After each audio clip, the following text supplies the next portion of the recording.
So I'd like to let it know, I'd like to make it very clear that not all fallacies can be used, like, don't, a lot of fallacies are stupid. And I would like to say that very clearly because there are so many of them. And it's almost guaranteed that someone's going to pull out, say, hey, you committed this fallacy, blah, blah, blah, and they really don't make sense in the context of the conversation because there are so many fallacies. It's almost guaranteed that you have committed a fallacy at some point during the conversation, but they're not as dangerous. There's even a fallacy that says just because an argument is, because there's so many fallacies that since an argument is fallacious, it's not an argument that can't be made. So that's where we get to the dangerous point. But there are dangerous fallacies that really do disrupt a conversation that you're having. Whether this isn't just about religion or whatever, you can have these conversations about in politics or, but I will be comparing them probably to both. I'll probably make examples for if you're discussing. I'll probably only touch religious, but let's go ahead and get into these, shall we? So this fallacy right here immediately kind of stops the conversation, and to me, this is where I mostly run into it. I have a lot of I have a lot of debates with Christians because I think it's interesting to have those kind of discussions. I think debates are pretty cool to have. No matter if we don't get anywhere, it's just it's interesting to have and at least have someone think about their opinion. But if we look at this one, begging the question, you presented a circular argument in which the conclusion was included in the premise. And I see this a lot in, I will only see this usually in a religious argument if I'm discussing someone's religious beliefs, and they will say that it's kind of the example that, hey, how do you know the Bible is true? Because the Bible says so. I mean, and they say like their book is flawless and perfect. There's nothing else. So there's no way to get past that point. So if you're asking whoever you're arguing with, how do you like why is that true over this or blah blah blah, and they say, well, this is it's an infallible word. It's written by God, and it says so in the book. So you really get nowhere. So this is a big one. Throws a conversation right off its tracks. There's no way to really get past it until you get into the mind that, hey, this book is probably fallible. There's probably something wrong with it, and you're probably going to have to go into contradictions and stuff, maybe. But either way, let's move on to the next. So here we have the anecdotal fallacy, and really, let's get into it first. You used a personal experience or an isolated example instead of sound argument or compelling evidence. And I see this in religious arguments too, and I'm going to make the point from my perspective on what I see, okay? So if it's saying that prayer has no, this is common to say that prayer has no proof of actually working, and they have this scientific study in which they show that there's really no difference between somebody coming through some kind of disease but they say, oh, well, I prayed once for my grandparents' health, and then, they suddenly got better. Well, we get nowhere. But this can also apply to other things. Like it says at the bottom of the example, like, my grandmother smoked for blah, blah, blah until she was 90-something years old. That doesn't mean smoking's dangerous. Come on. So, yeah, this is another one that I don't think it actually halts the conversation. Because not all personal experiences, I don't ever like to knock off personal experiences, but it's just in most cases they likely are. But in the cases for ones in which we're studied, but so either way, yeah, this one can derail a conversation where you can't really get past this point or let someone hear your side about it, where they just think of the event in which, oh, my grandmother suddenly got better. So, whatever. Let's move on to the next one. We're going to get into more dangerous ones. The no true Scotsman fallacy is definitely a dangerous one, so let's read it here. You made what could be called an appeal to purity as a way to dismiss relevant criticism or flaws of your arguments. So, if I was, like someone was to say that no Christian, somebody goes, I've never seen it. I don't think Christians would ever let gays be married. And then someone says, but gays I believe gays should be married, and I'm a Christian. Oh, you're not a Christian. If they said that, that is a no true Scotsman fallacy. That no true blank would do this. So it's definitely, it doesn't use really any logic at all. I've had it made against me a couple times. I won't go into that, but if you were to say that since someone used to be, let's say a Christian was arguing against a atheist who used to be former Christian, and they said, "Oh, you became an atheist. You were never a true Christian, because since you did that, you fell away, and that's not supposed to happen." Blah blah blah. That's actually kind of the ones I've had against me. But or your beliefs don't match mine, so you're not a true Christian. It's definitely not something that should be used in a conversation, because it kind of just, it makes someone defend the point that, hey, yeah, I was a Christian, I truly did believe, or hey, I am a Christian and this is why I believe this, and it gets kind of off the topic or what you're really trying to go for. So it can be, I don't want to say this is actually one of the big fallacies, because I believe it can be easily dismissed or actually countered, because I think it is just kind of a stupid one to even make. But alright, let's move on to the next ones we have here, and I'm gonna try to get the better ones and show you. So let's go. So I have had this fallacy targeting against me. I mean, who hasn't if you have a debate? But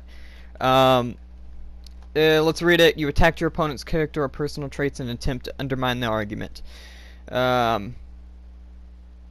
So you discredit the argument by attacking their personality or what they've done. So there's an example down there, presents a compelling case for equitable taxation system, blah blah blah. I won't even go into that one. Let's go into you can read that yourself, but the ones I've seen is like, oh, you stopped being a Christian.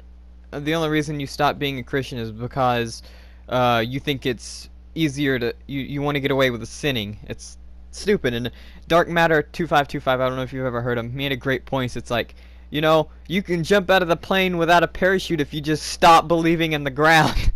It's great. There's a lot of things about that, but no, it's so I've had ad hominem before, and it really, I think this is a really bad one to ever pull on someone.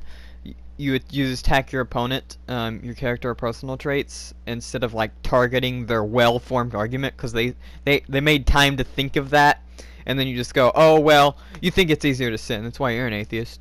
That's the one I've had made against me. So whatever. I'm pretty sure a lot of people have arguing with creationists or Christians. Not all. I don't want to say that all Christians make these arguments. No. So I just want to make that very clear. And I'm not saying that Christians only have fallacies. No, that's definitely not true. Okay, so let's. So a straw man argument.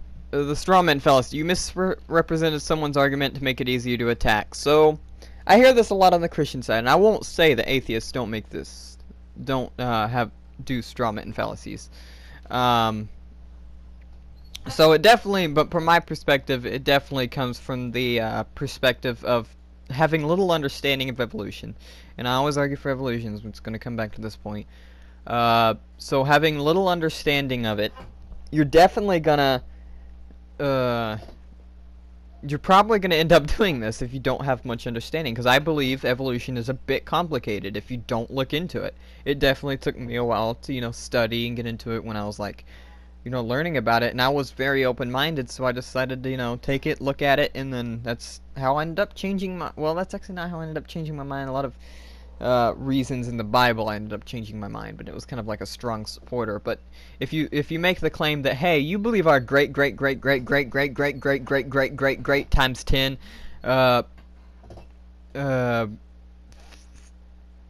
grandfather was a fish, that no, that's no way. And you make a simple claim like that instead of going into the argument that itself, then, well, countering the argument, then you've messed up. At that point, you've really derailed the conversation, and you're not getting anywhere. So it's a really bad one, and I will say that atheists probably make the claim, and I think it's if someone's not arguing from a literal Bible perspective and are saying, like, making a well done scientific argument, Now, I'm not saying if they argue from biblical perspective, but if they argue from a scientific or, making the case scientifically why God exists, and you go, oh, you just believe that an invisible man in the sky 6,000 years ago poofed us into existence? Or if Christian is discussing the Big Bang Theory when they don't understand it, they just say, oh, so you believe 6 billion years ago just something poofed from nothing? So, yeah, definitely, it goes all ways, but from my perspective, I definitely hear it. On the other side, I don't want to make the claim that it's not equal, or it's like, Christians do it more. Just, I attempt to not do it, but I don't, probably guilty, can't tell you, but, whatever. Let's move on. You definitely hear this a lot on the Christian side, or whoever is making the argument of faith, that the burden of proof lies not with the person making the claim, but with someone else to disprove. This is immediately a fallacy, as you know, because you can easily make the claim, well, fairies exist, you can't disprove me, because you can't. You can't disprove some claim like that. You have to prove that whatever the claim you're making exists, and this is easily going to be found. So this example down here declares that a teapot is the very moment in orbit around the sun between the Earth and Mars, and that's because no one can prove him wrong. That's kind of the point. That's what you're going to get when you're arguing with someone who's religious. You might actually find this, not always. They will try to make the case for why they exist. But if you get someone that says, well, you have to prove me wrong, you've already ended the conversation there. There's no argument for it, because I can just easily say that I can't disprove fairies exist or unicorns, because you technically can. I can't disprove Santa exists. There's no evidence for him, but I technically can't disprove he exists. So yeah, this can derail a conversation pretty quickly. So it's an important one not to do, no matter who you are. So let's go ahead and get right on to the last one. So here we go.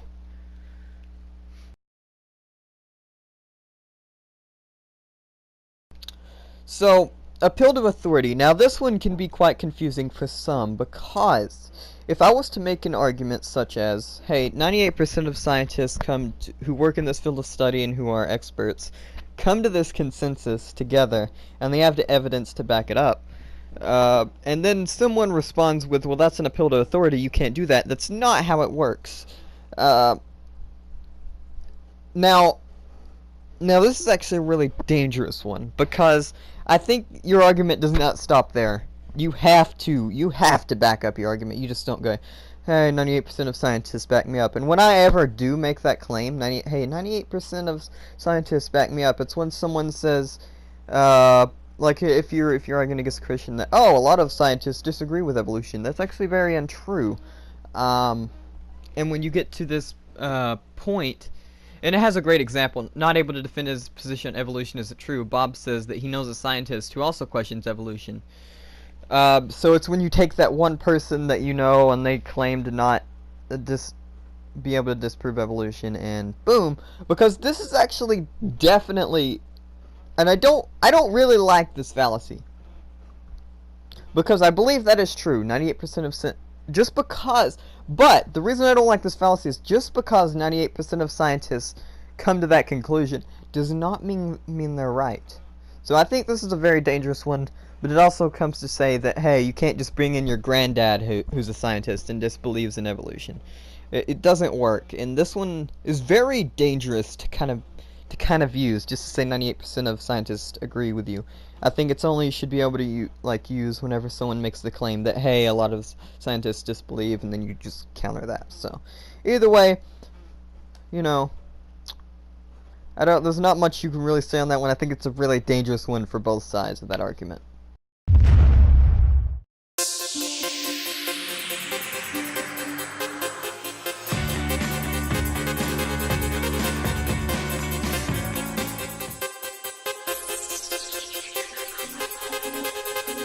Evolution. It's not a scientific law or a law of biology. A scientific law must be 100% correct. Failure to meet only one challenge proves the law is wrong. This video will prove that